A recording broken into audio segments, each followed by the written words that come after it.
Hello everyone, today Thursday, and as I told you on Monday in the infographic that I gave you, we have to start working on the second writing assignment today, the second essay.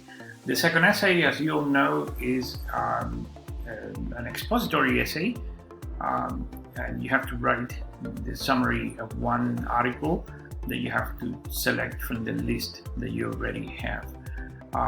In the instructions to the second writing assignment, you have a clear list of possible articles. You have 24 articles, and at the end of the list, I'm recommending that you have to choose wisely because you have to choose one article for this first genre, which is expository, and you have to choose another article for the rhetorical analysis that you have to write in your 5th week of class. And you have to choose 2 other articles for the argumentative essay at the end. And the articles that you choose right now cannot be used in the third essay or in the 4th essay. So that's why you have to choose wisely and depending on the type of genre that you're using. And this time is a summary. It's a simple summary, 350 word summary with a quotation inserted. And for that matter, you have to try to go for an article that is not complex. Maybe you want to save more complex, more visually rich articles for the next assignment, which is a rhetorical analysis. For this one, is simply an article that provides information that doesn't lend itself for opinion because it's simple.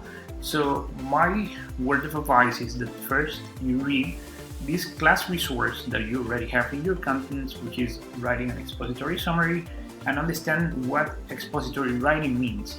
And this resource, which is a must read for the topic, you have the definition of the genre, which is just the facts, presenting the facts with no opinions, no biases, no intention of trying to convince anyone. It's just simply transmitting the information that you find in an article in a very objective way, using the third person singular, not mentioning your opinion, eliminating the words I think, for example.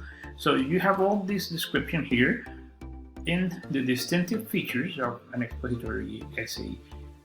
After checking this, you have a revision checklist for the essay.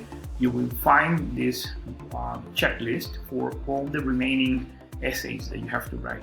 In this case, it's a 1-paragraph essay, and as you had been instructed previously, you had to read the learning object, the pre-writing, the writing process, and the learning object, the 1-paragraph essay. You have to read that on Tuesday and on Wednesday. Today, focus your attention on the expository essay. Here you have the simple checklist that you may want to take a look at before writing the essay. In the second part of the resource, you have here the assumption, meaning that you understood what expository writing is, what the pre-writing process is all about, and then some preliminary steps to face the new assignment.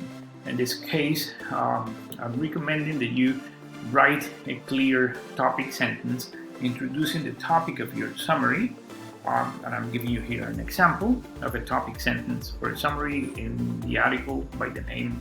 This is the name. Everyone's a journalist. Jennifer Branagh Cox, which is the author, argues that college students use social media extensively. College teachers should make use of it to communicate values. So that's the topic sentence, this example. And I'm recommending what you need to do in order to convey the most important points of the article. I'm also recommending here using some author tags. Author tags are words that indicate your purpose. For example, if you're writing a summary, you have to make sure that you mention the name of the author every now and then, that you have to intersperse the name of the author at different points in your summary to remind the reader of what you're doing. In this case, Johnson says, or Branagh affirms, or I'm choosing examples of verbs from this list I'm giving you here.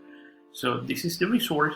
In the last part of the resource, and I'm recommending here to some adverbs that could help you. In the last part of the resource, you have one example of one paragraph essay here. It was one that I included in my courses before, and I requested a higher number of words, a 500 word summary. Here, you're requested to use the 350 through 450 words. The quoted or the citation is excluded from the word count. And if you check over here, you have recommendations on the side. I'm highlighting examples of something that I consider best practice in writing a one paragraph essay. So this is, in essence, what you need to do. But before you start writing, I'm going to call your attention on a couple of documents that you already have in your writing assignment 2 folder. In your week 3 contents, you also have these two important resources. One about pre-writing and the second one about annotated critical reading. I created these resources to help you understand the importance of the writing process. The writing process implies that you understand that if you dedicate some time to prepare your essays, you're going to be in better position to come up with a better quality piece of writing. The annotated critical reading is crucial now because you are reading an article looking for the facts of the article. Writing notes on the text would help you focus your attention on the relevant pieces of information in the text. I'm giving you here an introduction to what annotated critical reading is and what I'm expecting to find. I'm giving you here my recommendation first, and then Andrew Luntford's recommendations in her book. I'm giving you some examples too, and one example from one student from a previous semester. And if you can see here, this is an annotated text meant for an expository essay. The student not only highlighted important parts, but wrote important facts about the article on the side. Comments, the way you do this is pretty personal as long as it makes sense for you. So doing annotated critical reading is essential. That's number one. And second, pre-writing.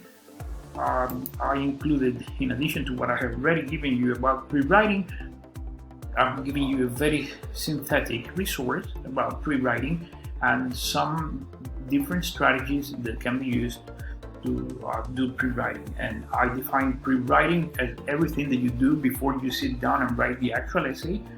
And I divide the pre-writing into different stages.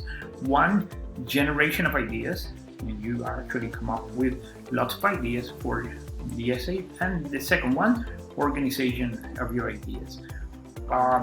The pre-writing strategies that I tend to consider better quality or greater value are outlines, because they help you put together like a blueprint of the future essay.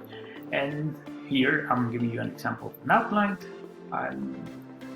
I'm also giving you another pre-writing technique, which is for generation of ideas, listing, and clustering, which is my all-time favorite, which is beginning from the central idea and then branching out your ideas until you finally have like a map of ideas that can help you focus your attention later on what you want to use in the essay.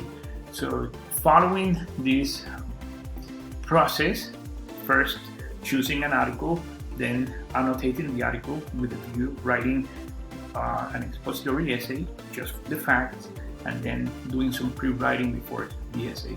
If you do that, you're going to be in terrific shape for the second essay assignment. As I explained in the instructions, you have to write only one essay now, an expository essay, a summary of an article, using the one paragraph essay. My word of recommendation is that you check the rubrics that I will be using to grade your essay, because you need to know what are the areas that I give more importance to. So without much ado now, I hope you do a great job in the second essay, and I'll be looking forward to reading the essay. By the way, I have to mention that as I finished grading the first partial test on MLA, and I was very happy with the results. In general, the class, the average was 88 out of 100, which is very high considering there are some students, like 3 or 4, that did poorly because they didn't study, and the average was very low, and that performance brought down the average of the class. It would have been higher if these students had done what they had to do. But in general, 88% of class average is a terrific percentage. Thank you.